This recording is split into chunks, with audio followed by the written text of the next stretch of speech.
예, 안녕하십니까. 한국방송통신대학교 생활과학부의 김선아 교수입니다.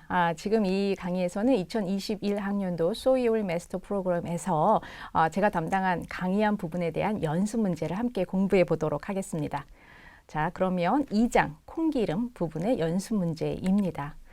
총 준비한 문항은 5문항인데요. 설명을 좀 상세하게 드리도록 하겠습니다. 첫 번째 문제부터 함께 풀어보시지요. 다음 중 상온에서 액체 상태가 아닌 기름은 무엇입니까? 라는 질문이 있습니다. 한번 생각해 보시죠.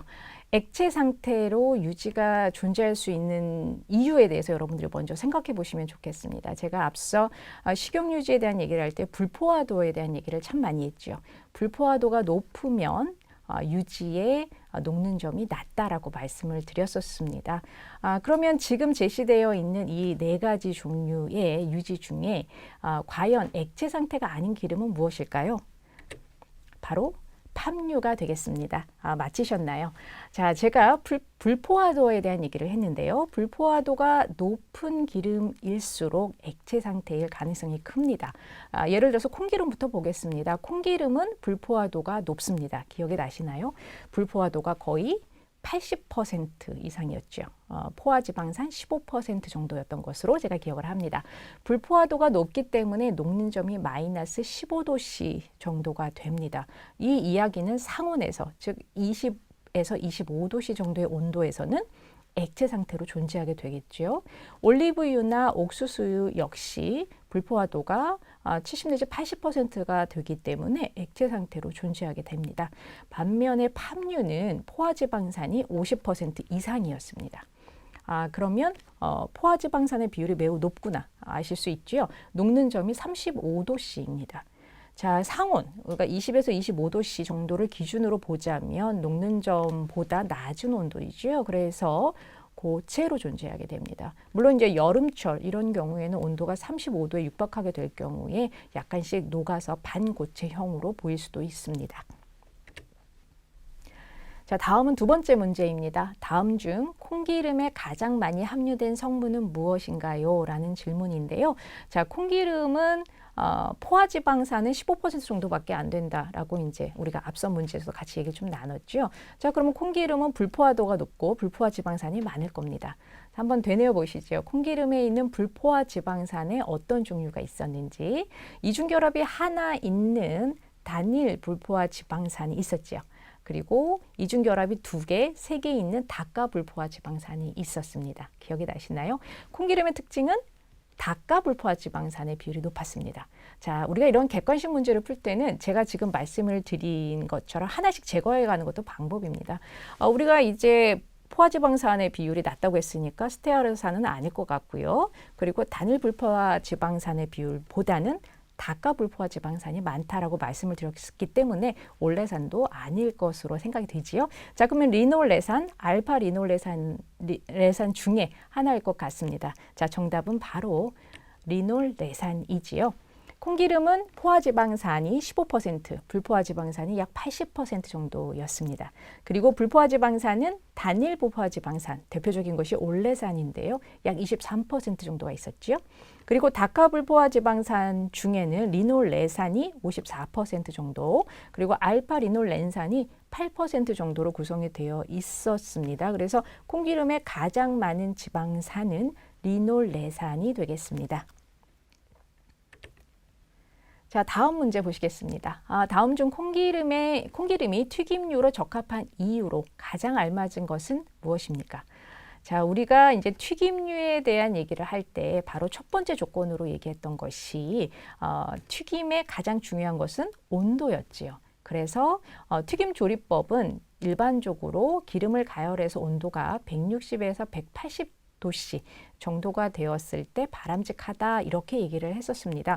그러면 콩기름이 튀김류로 적합한 이유 바로 이 온도일 텐데요. 지금 보기에 있는 것은 대부분 그 온도에 대한 얘기입니다. 자, 이 중에서 튀김류로서의 적합성을 얘기할 때 얘기하는 것은 바로 발연점이죠. 기억나시나요?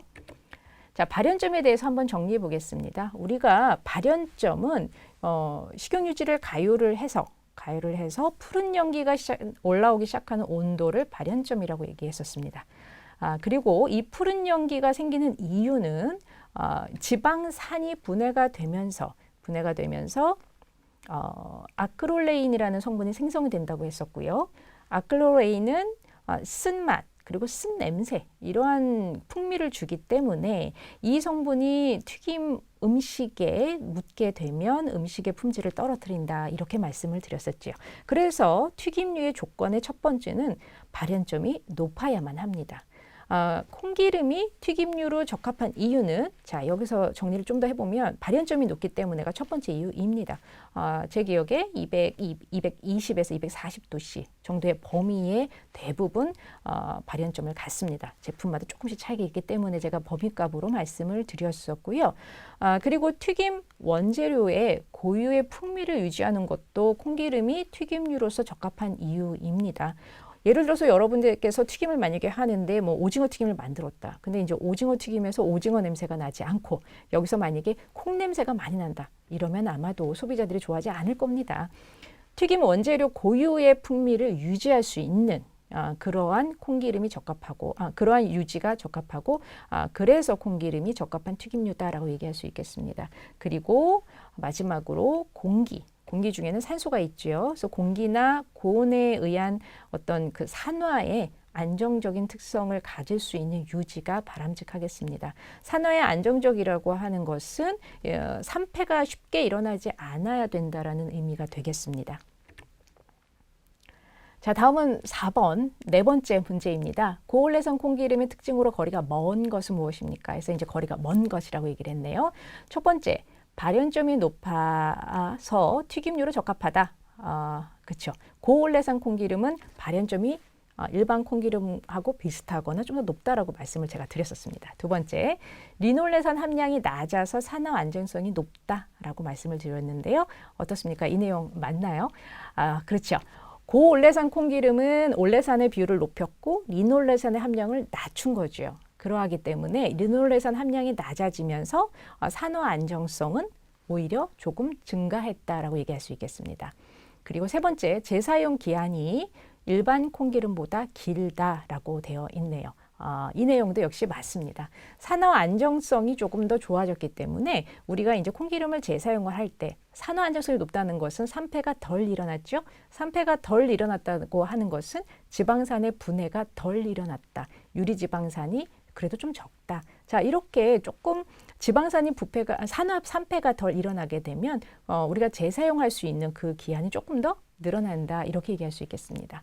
4번, 산화 침전물이 잘 생긴다. 자, 산화가 덜 일어났으니까 산화 침전물은 덜 생성이 되는 게 맞겠지요. 바로 답은 4번이 되겠습니다. 자, 그래서 여러분들께서 이 고올레산 콩기름에 대해서 한번 정리를 해보자면요. 고올레산 콩기름은 올레산이 70% 이상이었죠. 기억이 나시나요? 일반 콩기름의 한 3배 정도가 된다라고 제가 말씀을 드렸었지요. 또 발연점이 높아서 튀김류로도 적합하다라고 말씀드렸습니다. 그리고 고올레산 콩기름은 포화지방산은 오히려 더 감소가 있고 그리고 리놀레산, 알파 리놀레산과 같은 다카 불포화 지방산의 비율도 낮아졌습니다. 그래서 고온에서 조리를 해도 산화가 좀 덜 일어납니다. 산화가 덜 되니까 재사용하는 기한도 늘어나고 임이나 이치가 덜 생기고 산화 침전물도 좀 덜 생기게 되는 거죠. 그러니까 유지를 관리하는 것도 훨씬 용이해졌을 겁니다. 그리고 하나 더 말씀드릴 것은 우리가 고올레산 콩기름으로 조리를 하게 되면 물론 가공식품을 예를 들었지만 조리를 하게 되면 그 식품의 보존기간도 같이 길어지는 효과가 있다라는 내용을 말씀을 좀 드릴 수 있고요. 마지막으로 한 가지 더 볼 것은 대량으로 튀김을 할 때 우리가 이 고올레산 콩기름을 사용한다면 이렇게 산화 안정성이 조금 더 좋기 때문에 산화 침전물이 덜 생기고 그러면은 이런 찌꺼기나 그리고 끈적끈적한 어떤 점성 물질들이 덜 생겨서 우리가 이제 튀김할 수 있는 조리 환경의 위생적인 관리에도 조금 더 도움이 될 수 있다. 이런 내용을 조금 말씀을 드렸었습니다. 자, 이번이 이제 마지막 문제, 다섯 번째 문제 보겠습니다. 다음 중 콩기름의 보관 방법으로 옳은 것은 무엇입니까? 자, 우리가 이제 콩기름을 보관한다는 것은 사실은 뭐 제가 강의 때도 말씀드렸지만 이 콩기름은 불포화도가 좀 높은 지방산으로 구성이 되어 있기 때문에 항상 산화에 대한 생각을 우리가 하게 됩니다. 그런데 기존에 판매가 되어 있는 콩기름은 정제한 콩기름이고 토커피로를 또 첨가도 별도로 하기 때문에 그래도 상온에 보관해도 안정하게 유지가 되는 유지이기는 합니다. 하지만 유지를 사용하다 보면 우리가 좀 장기간 이용을 하게 되죠. 그리고 튀김을 하는 환경은 튀김을 하는 경우에는 특히 많은 양을 사용하기 때문에 우리가 이 기름을 조금 재사용하는 경향이 있습니다. 그래서 콩기름을 잘 보관해서 사용하는 것이 중요할 것입니다. 자, 그러면 다음에 있는 이 네 가지 중에서 가장 옳은 방법은 무엇인지 한번 보겠습니다. 첫 번째는 빛을 차단한다. 빛을 차단하게 되면 콩기름을 오래 보관할 수 있을까요? 그렇죠. 오래 보관할 수 있습니다. 왜냐하면 콩기름에 있는 지방산은 빛에 의해서 산화가 일어날 수 있기 때문에 빛을 차단하는 것이 좋습니다. 그리고 두 번째는 고온에서 보관한다라고 되어 있습니다. 자, 이것은 바람직하지 않습니다. 고온에서 보관을 하게 되면은 열에 의해서 지방산의 산패가 빠르게 일어날 수가 있습니다. 세 번째, 투명한 용기에 보관한다라고 되어 있는데요. 투명한 용기에 보관하면 빛을 차단할 수 없겠죠. 이 방법도 바람직하지는 않습니다. 일반적으로 빛을 차단할 수 있는 용기를 사용하는 것이 좋습니다. 네 번째는 환기가 잘 되는 곳에 보관한다라고 되어 있는데요. 자, 여기서 조금 함정은 환기가 잘 된다고 할 때는 공기가 들어가는 내용, 공기가 들어갈 수 있다라는 전제가 있습니다. 그래서 공기가 이제 들어가지 않도록 산소가 닿지 않도록 완전히 밀폐해서 보관하는 것이 좋습니다. 다시 한번 정리해 보겠습니다. 자, 잘 보관하는 방법 지금 이미 충분히 설명은 드렸죠. 가장 필요한 것은 산소, 빛, 열, 금속에 의한 분해가 일어날 수 있으니까 이러한 요소들을 차단할 수 있는 방법이 중요하다는 것과 그리고 사용한 기름을 재사용하기 위해서 보관하고자 한다면 음식 부스러기가 남아있지 않도록 그러니까 망으로 고온 채로 잘 걸러서 서늘한 곳에 보관하는 것이 바람직하겠습니다. 그래야만 콩기름의 산패를 막을 수가 있겠죠. 예, 뭐 문제수는 좀 작았지만 그래도 제가 필요한 내용을 조금 더 추가적으로 설명을 많이 드렸습니다. 공부하시느라 수고 많으셨고요. 이렇게 소이 오일 마스터 과정에 여러분들 열심히 공부하시는 부분 제가 응원하겠습니다. 감사합니다.